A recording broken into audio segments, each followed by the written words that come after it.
This channel does not promote any violent, harmful, or illegal activities. All content provided by this channel is meant for an educational purpose only. এদিকে সীমান্তে অনুপ্রবেশ রুখতে high অ্যালার্টে BSF. সীমান্ত পেরিয়ে ভারতে ঢুকতে পারে জামাত জঙ্গিরা। ভারত বাংলাদেশ সীমান্তবর্তী এলাকায় জরুরি বৈঠক বিএসএফ এর। খারিজা বেরুবাড়ির 2 নম্বর গ্রাম পঞ্চায়েতের নতুন সর্দারপাড়া গ্রামের লোকজনকে সচেতন করলেন বিএসএফ আধিকারিকরা। বিএসএফ আমাদের সতর্ক করে দিল, বাংলাদেশিকে চাল এটা নিয়ে সতর্ক করে দিল। কি বললো যে গরু টরু বেড়া কাটার পাশে নিয়ে না যাইতে, রাত্রিবেলা বটার রাস্তায় না উঠতে। এখন আমরা সতর্ক থাকবো যাতে বাংলাদেশ থেকে অনুপ্রবেশকারী আমাদের ইন্ডিয়ায় ঢুকতে না পারে। ইন্ডিয়া ঢুকলে তো আমাদের ক্ষতি না। হ্যাঁ, এরকম আসতে পারে যে রাতের বেলা যদি এরকম কেউ আসে, হ্যাঁ, তাহলে একটু অ্যালার্ট থাকতে বললো, যেমন বর্ডারের মানুষ আমাদেরকে অ্যালার্ট থাকতে বললো। বাংলাদেশে একের পর এক জেল ভাঙা চলছে এবং সেই জেল ভেঙে যারা অপরাধীরা তারা গোটা দেশে ছড়িয়ে গেছে। এমনটা হতেও পারে যে তারা সীমান্ত পেরিয়ে আমাদের দেশে আসতেও পারে। সেই জায়গায় যাতে সীমান্তবাসীরা কোনো মতে কাউকে আশ্রয় না দেয়, তার জন্য ইতিমধ্যেই সচেতনতা শুরু করলেন বিএসএফ আধিকারিকেরা। বিএসএফ আধিকারিকেরা সাফ জানিয়ে দিলেন যে এই দেশে যারা বাঙালিরা বসবাস করে তাদের যে বাংলা ভাষা, আর বাংলাদেশে যারা বসবাস করে তাদের যা বাংলা ভাষা, দুটো কিন্তু একদম অন্যরকম। সুতরাং অপরিচিত কাউকে দেখলে বা কোনো রকম ভাবে অপরিচিত গলা যদি কানে আসে, সেই মুহূর্তে বিএসএফকে যেন জানানো হয়। এবং পাশাপাশি এই মুহূর্তে বাংলাদেশের পরিস্থিতি যেহেতু খুবই খারাপ, সুতরাং গবাদি পশু সহ অন্যান্য জিনিস যেন কোনো মতেই তারা সীমান্তের ওইদিকে না নিয়ে যায় এবং যে কোনো সন্দেহজনক কিছু দেখলে পারে সঙ্গে সঙ্গে যেন তারা বিএসএফ আধিকারিকদেরকে জানিয়ে দেয়। এমনটাই কিন্তু আজকের এই সচেতনতা মিটিংয়ের মাধ্যমে এখানে খুব স্পষ্টভাবে বলে গেলেন বিএসএফ আধিকারিকেরা। নীলেশ্বর সান্যাল, TV9 বাংলা, জলপাইগুড়ি।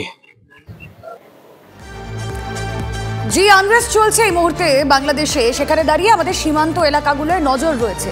প্রত্যেকটা সীমান্তে কতটা কড়া নজরদারি আপনাদের সামনে প্রতি মুহূর্তে ছবি তুলে ধরছে, কিন্তু মালদার ছবি আপনাদের দেখাবো যেখানে একটা আশঙ্কা রয়েছে, জঙ্গিদের অনুপ্রবেশের আশঙ্কা মালদা সীমান্তে। তাই হাই অ্যালার্ট শুল্ক দপ্তর এবং বিএসএফ এর হাতে 15 জনের নামের তালিকা।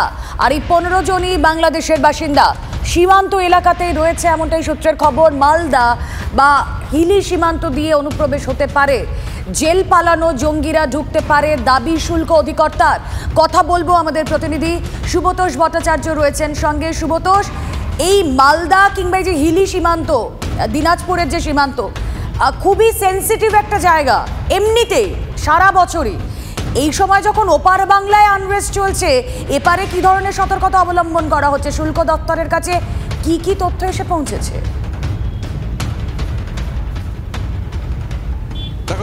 এই মুহূর্তে বিএসএফ এর ইন্টেলিজেন্স বা অন্যান্য কেন্দ্রীয় গোয়েন্দা সংস্থা তারা আধিকারিকরা তারা ইতিমধ্যে তদন্তে নেমেছে, কারণ 15 জনের একটি তালিকা সেটা রহস্য দানা বাঁধিয়েছে।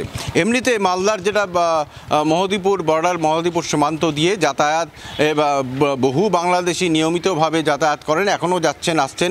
একই সাথে এখানকার এই দেশের বাসিন্দারাও এই পথ ধরে যায়, যেহেতু এটা আন্তর্জাতিক সড়ক পথ এবং এছাড়াও বাণিজ্য বন্দর, খুব স্বাভাবিকভাবেই সেখানে সেটা যাতায়াত লেগেই থাকবে। কিন্তু যেটা সমস্যা হচ্ছে, এই কয়েকদিনের মধ্যেই একটি তালিকা এসেছে, যে তালিকাটা নিয়েই রহস্য দানা বেঁধেছে এবং সংশ্লিষ্ট সমস্ত দপ্তরকে সেই তালিকা দেওয়া হয়েছে এবং সেখানে 15 জনের নাম পাওয়া গেছে বলেই জানা যাচ্ছে।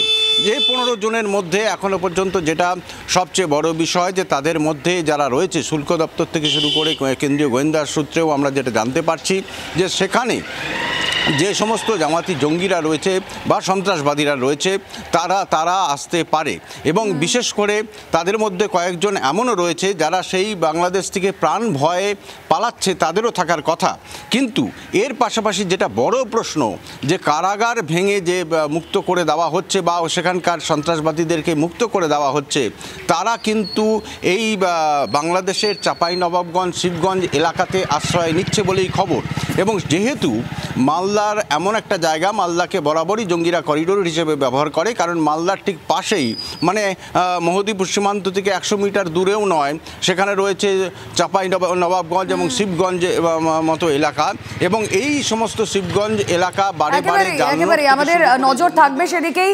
সুব্রতোষ, তোমার থেকে আপডেট নিতে থাকবো। আর এই যে আপনাদেরকে বলছিলাম যে সীমান্তে করা নজরদারির কথা, অনুপ্রবেশ রুখতে নদিয়ার দিকেও নজর রাখি, কারণ সেখানে গেদে সীমান্ত রয়েছে, সেই গেদে সীমান্তে কড়া নজরদারি।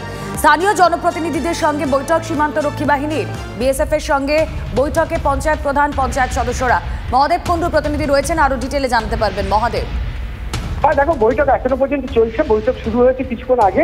তাদের যেটা কমান্ডের পক্ষ থেকে দাবি করা হচ্ছে যে বিএসএফ এর পক্ষ থেকে যে তিনি বৈঠক করছেন এই কারণেই, যেখানে নিরাপত্তার বিষয় রয়েছে, এই দেশের নিরাপত্তা রয়েছে, যেখানে দেখানো হচ্ছে ছবিতে যে বাংলাদেশের কিভাবে প্রধানমন্ত্রী বাসভবন থেকে শুরু করে কিভাবে আক্রমণ হয়েছিল, সেই আক্রমণের ঝড় যাতে এই রাজ্যে, এই দেশে না পড়ে, বা সীমান্তের ওপারের কোনো সমস্যা যেন এপারে বিঘ্নিত না হয়, যে কারণে তারা বৈঠক করছেন। এবং প্রতিনিধিদেরকে জানাচ্ছেন যে কোনো রকম যদি কোনো খবর থাকে তাহলে তিনি তার ফোন নাম্বার দিয়ে দিচ্ছেন, এবং তার রাত্রি যত রাত্রি হোক বা দিনের বেলায় যখনই হোক না কেন তাকে ফোন করে জানাতেন, এবং দ্রুত ব্যবস্থা নেওয়া হবে। এবং সীমান্তে বিশেষ করে এই যে ঘটনার পর থেকে আর যতটা জোরদার করা হয়েছে, ঠিক ততটাই মানুষের সহযোগিতা চাওয়া হচ্ছে, সাধারণ মানুষের, যেন কোনোভাবেই ওই বাংলাদেশে অনুপ্রবেশ যাতে কোনোভাবে না ঘটতে পারে, বা কোনো রকম ভাবে কোনো রকম জিনিস যাতে পারে না চলে আসতে পারে, এই সকল বিষয় নিয়েই তিনি আলোচনা করছেন এবং সকলকে সতর্ক করছেন।